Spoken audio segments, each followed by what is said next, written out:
Veteran investigators Christine Bish and John Stubbins filed an ethics complaint last week alleging that Adam Schiff committed fraud and perjury by declaring both his homes in California and Maryland as his primary residence, thereby violating state and federal laws, so they say.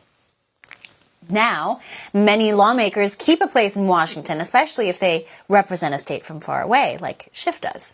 But only one of their homes can be considered their primary residence. And if you're a lawmaker, your primary residence must technically be in the district you represent. Makes sense. But if you keep two primary residences, you are able to manipulate the system, get lower mortgage rates. And this is exactly what Bish and Stubbins allege. This story emerges as Schiff runs for the U.S. Senate against a backdrop where California homelessness has hit record highs and cost of living has driven Californians out. The ethics complaint lists apparent discrepancies in Schiff's voting record, where Schiff claims both homes in Maryland and California as primary residences between 2002 and 2013. The hypocrisy is glaring. Just this year, Adam Schiff's Democrats pushed Robert F. Kennedy Jr. off the ballot in New York over his debates about his various residencies. Would they dare hold these same standards up to Adam Schiff? Joining us now to discuss the exclusive details is best-selling author and investigative journalist Seamus Bruner, author of Controligarchs. Seamus, welcome back. Hey, Chanel, it's great to be with you. Yeah, Adam Schiff is in a world of trouble if the legal system is fair. I know that this complaint has been submitted to multiple U.S. House agencies and to the House Judiciary, House Ethics, and House Oversight Committee. And it's true, Adam Schiff has been checking the box principal residence on multiple mortgage applications in two different states. You can't live in two places at once as your principal residence, and mortgage fraud is a serious crime. Walk us through the timeline for this. I know that this is coming from a variety of documents that are, verifiable through public records, but walk us through the timeline here. Where do we start? Yeah, so this all starts really around 2001, between 2001 and 2003. Adam Schiff is from California. He gets elected to Congress, and then he starts commuting, like you laid out in the intro here. He then sells his condo in Burbank, California, and buys a place in Maryland. And so on that box of his mortgage application in Maryland, he checks, "This will be my principal residence." But then he buys a condo in Burbank, and then he checks the box, "This will be my principal residence in Burbank." And so when he's checking these boxes in Maryland, principal residence, he's potentially committing voter fraud in California, because throughout 2006, 7, 8, and 9, his voter registration documents say he's living in Burbank. And so he goes back and forth checking these boxes all the way up through a refinance in 2013 of his Maryland property, saying that this is my principal residence. And so it's just, it doesn't make sense. How could you be living in both places at once? And I'm glad you mentioned the financial benefits. It's not just the lower mortgage interest rates. You get a lower interest rate on your primary residence. It's also the lower property taxes. You get a homestead exemption. It's also, you get lower insurance rates on your primary residence. And then there's also the federal tax returns with the mortgage interest deduction. And so there's all kinds of financial benefits for doing this. It's not clear whether Adam Schiff got sloppy or greedy, possibly both, but this is a big problem. There was a conviction of a Baltimore state attorney, Marilyn Mosby is her name. She was convicted for mortgage fraud for a very similar circumstance. As you mentioned, Robert F. Kennedy Jr., the Democrats tried to kick him off of the ballot, or successfully did, in New York for a similar residency discrepancy. And there's a host of other people who have had this problem of declaring two primary residences in places where they're actually not living full time. Now, I have reached out to the Schiff campaign for comment about this story. We have, and they've yet to respond as of this broadcast. What has Adam Schiff said in response to this explosive allegation? Yeah, so I mean, this really became a public news story back in 2009 with a bunch of other Congress members who were doing this. Doris Matsui, who is from California, she was in big trouble for declaring residency both in Maryland and in California. A bunch of congressmen have gotten into this problem before. Back in 2009, Schiff was mentioned for this because he's been doing it for that long. And he said he actually admitted, oh, I made a mistake. Now, you can't make a mistake and profit financially from that mistake without consequences. But nonetheless, Nancy Pelosi was in charge of the House, back then, and she should have investigated. But of course, why would she? So that was back in 2009. He said, quote, mistake. They said it was a clerical error in 2009. But here's the thing. They said in 2009 it was a mistake and a clerical error. He refinanced the Maryland property in 2011 and in 2013, and he checked the box principal residence both of those years. And so if it was a mistake, now we know now he refinanced the Maryland property around 2020 recently. And guess what? He checks the box second home. And so that is basically an admission that he knew he was, violating these rules. And in 2011-13, he had full knowledge of what he was doing, and he checked the box anyway. Well, Seamus, clearly the penalties for committing this kind of perjury and fraud are not very high. If lawmakers are doing this, have done this, and seem to continue to do this, it just doesn't look like they're worried about being penalized or punished. Yeah, if this were Donald Trump, they would have buried him under the prison by now. But for Adam Schiff, he gets off scot-free. And so what's really interesting, actually, is going to see how this develops, because in Maryland, the penalties are extremely harsh, much harsher than in California, for committing mortgage fraud, for checking the wrong box on these loan applications. And so what would be interesting is if he says that actually this whole time, all along, Schiff has maintained that, yes, he is a full-time resident of Burbank. He is a primary resident of Burbank, California, where his district is. It looks really bad if you're trying to represent people, but that's not where you live. It's not even allowed under House rules. Also, it would be voter fraud if he was claiming that he could vote in California if he was actually a Maryland resident. But what's interesting is the Maryland penalties are much stricter than the California penalties. So if justice were to be done, Adam Schiff's best argument would be to say, actually, I have been a Maryland resident all along, because he would want to avoid the 20-year prison sentence that mortgage fraud could carry in that state.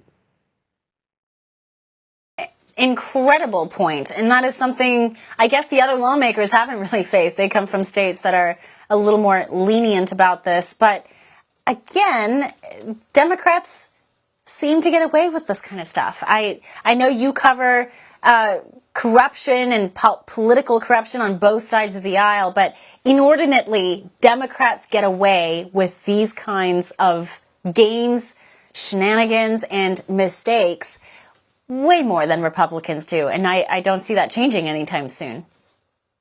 Well, here's the thing, Chanel. These could be federal crimes. And so if there is a change in the administration, I suspect a President Harris would look the other way on her good friend from California, Adam Schiff. But a Trump presidency, a Trump DOJ, could prosecute these crimes. Now, Adam Schiff will likely argue that the statute of limitations has run out on some of these things. It was quite a while ago. However, because the statute of limitations actually only kicks in for certain crimes once upon the date of discovery, which is very recently, actually. Most people did not know about this until very, very recently. This complaint filed by Christine Bish was not filed until this year. And so, some of these details, some of this evidence means that no one knew about these things until just recently. So the statute of limitations may not kick in. Federal crimes are prosecuted by the DOJ. Trump would have an opportunity to the Trump DOJ to investigate these matters. Oh, that's an excellent point. But then didn't you say that some of these allegations had popped up a few years ago with Schiff? I guess not conclusively. Not conclusively. There is a potential whistleblower, someone who is willing to come forward. We're still talking to him, who worked in the mortgage company, who saw these things and said, this is perjury, said what Adam Schiff has done is perjury. And so, you know, when a whistleblower can come forward and bring forth new evidence that no one else would have had access to, that would bring, that would bring up the statute of limitations potentially. Interesting. No, that's an angle I think that hasn't been pointed out before. Well, you know, Schiff is such an interesting player, and I say that I use that word carefully, but it's hard to look at Adam Schiff with a straight face. This is a man who has for years manufactured storylines against Donald Trump just to sully the entire Trump presidency. He's manufactured evidence about Russian involvement, or at least promoted documentation that was clearly not true, and with a straight face would tell the world that Trump was involved in Russian oligarchs and he was, you know, meddled with the election. And here's Schiff himself trying to stand up and say he's a credible guy. It's a joke. Yeah, it totally is. I mean, it's there in black and white. We've got all of the documents posted on thedrilldown.com. These have been, submitted by Christine Bish to the House investigative committees, and it's pretty much smoking gun. I mean, he can say that he screwed up, but many other average Americans have been convicted with far less evidence for this serious crime. And so, you know, it really upsets people when you and I have to live by all of the rules, and then someone like Adam Schiff, who is loaded off of all of his, policy, he gets very rich being a congressman. We don't know how these people like Nancy Pelosi, stock queen Nancy Pelosi, get so rich off of their public service. But Adam Schiff has done extremely well for himself, and for him to be taking these additional financial benefits and not repaying them, he needs to repay as a form of restitution the benefits he got. These loans were federally subsidized, federally backed loans, and so taxpayers are on the hook for such loans. And so for him to be taking advantage like this is unconscionable. I think the key to this whole conversation will be on when that statute of limitations actually kicks in. And I'm sure there's going to be a lot of debate about that, but I think that's key to this conversation. Did it kick in back when it was discussed, back when, what is discovering, right? And that'll be a realm for the lawyers to argue, I'm sure. All right, Seamus, don't go anywhere. We have to take a quick break. But you're also working on another story. You actually put out a great report recently, and it really sounds the alarm on voter rolls. Welcome back. The Government Accountability Institute, GAI, is taking preventative action to ensure that this coming election is free and fair. GAI just published a comprehensive report identifying the top 50 election threats. One of the most pressing concerns are the ease with which non-citizens can illegally vote in something as important as a presidential election.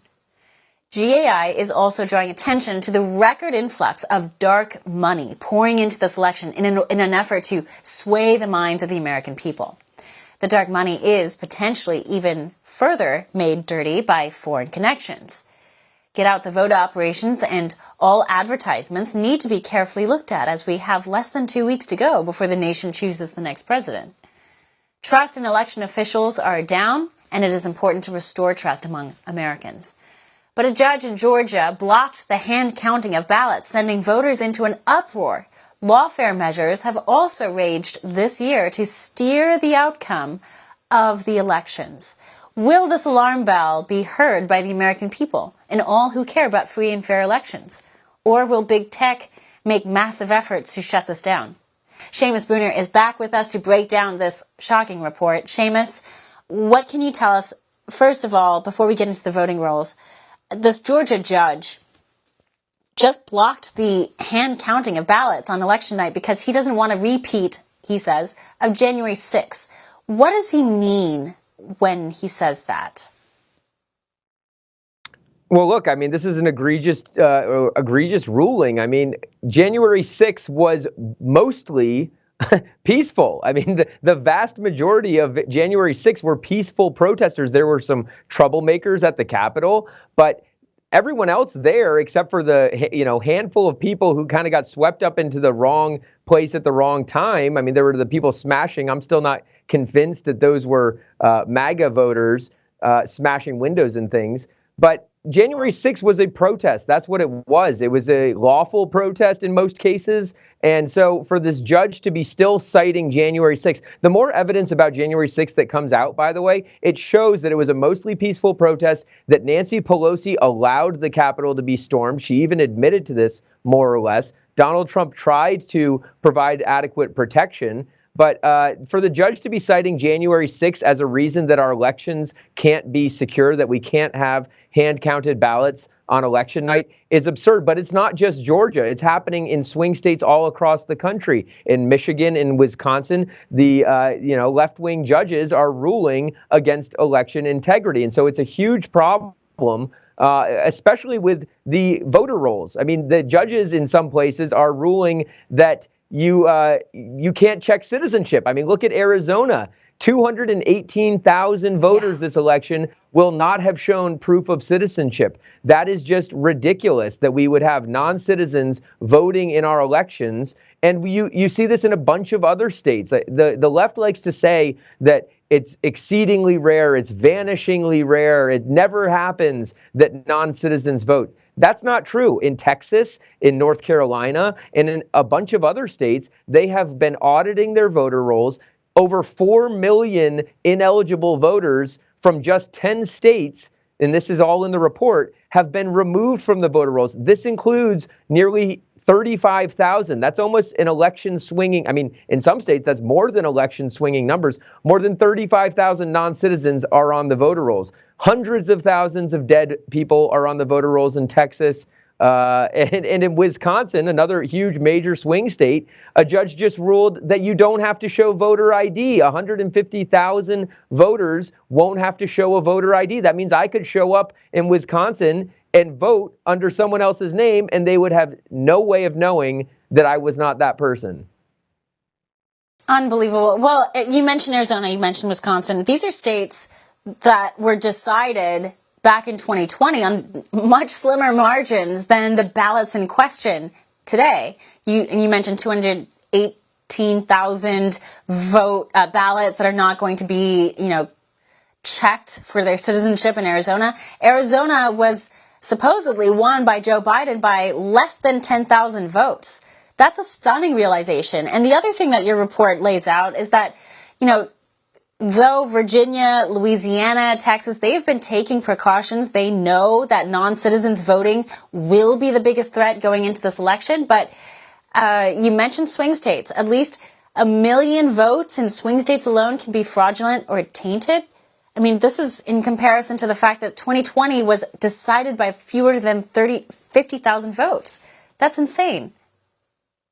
Yeah, it's really unfortunate. I mean, a lot of people are very confident that this is going to go their way this year. But we can never discount the stopping of the counts. I mean, the mainstream media is already setting the tone. They're already preparing people that this is going to stretch on for weeks. And the thing that's really shocked me in investigating this report is just how easy it is to get on the voter rolls and how hard it is to get off of the voter rolls. I mean, it is a lawfare battle in all 50 states to clean up the voter rolls. I mean, because of a law that President Clinton, way back in '93, signed into law called the National Voter Rights Act, also known as the Motor Voter Law, anybody who goes into a DMV to get a driver's license, and now anybody who's getting welfare, which we know all non-citizens are getting welfare, they're getting their checks, they're getting their preloaded Visa cards, anybody who goes to sign up for welfare benefits has the option to automatically be added to the voter roll. They just check a box. Would you like to vote? Now it is on the Secretary of State to check the citizenship, check the eligibility of these people who have signed up for a driver's license or a welfare recipient. But the secretaries of state are chosen in some cases by, let's say, George Soros, as is the case in Michigan, a huge, important swing state with Jocelyn Benson. We know the problems in Arizona. It is Secretary of State Adrian Fontes who is the one who wants non-citizens to be able to vote, or says that there shouldn't be a citizenship check. And so once these voters in states where it's very easy to get on the voter rolls, get on the rolls, then there's a massive legal effort to get them off. And everybody accuses the governor or whoever it is of the state, in Virginia, Governor Youngkin, to his credit, audited the rolls, cleaned them up, but everybody accuses you of being, evil and a terrible person, and you're just trying to make it so that people can't vote. That's not true. We just need clean elections.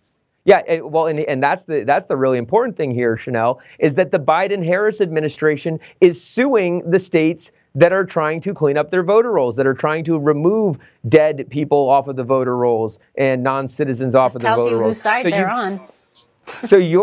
So your taxpayer money is being used to keep your election less secure. It's an outrage. What are the solutions here? I know you had a series of recommendations in this report.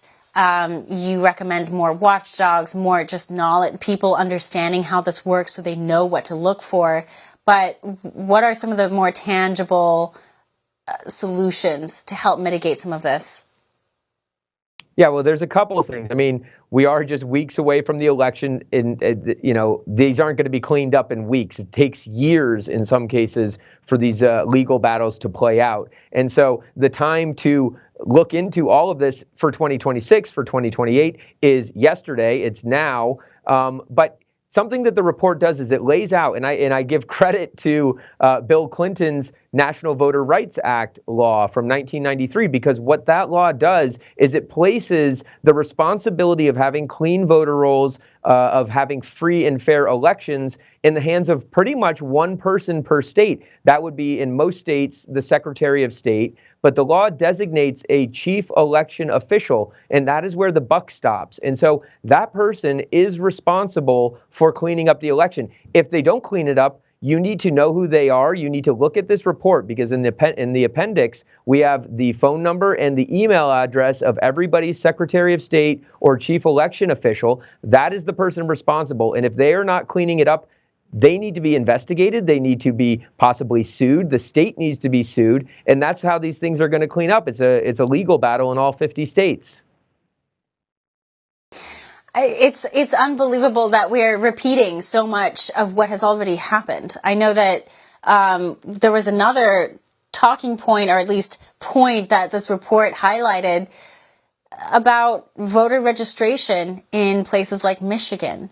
Back in 2020, there were some alarms raised because there seemed to be 90 to 100% voter registration in certain states and certain counties in Michigan. And it seems that the voter rolls have not been cleaned up enough.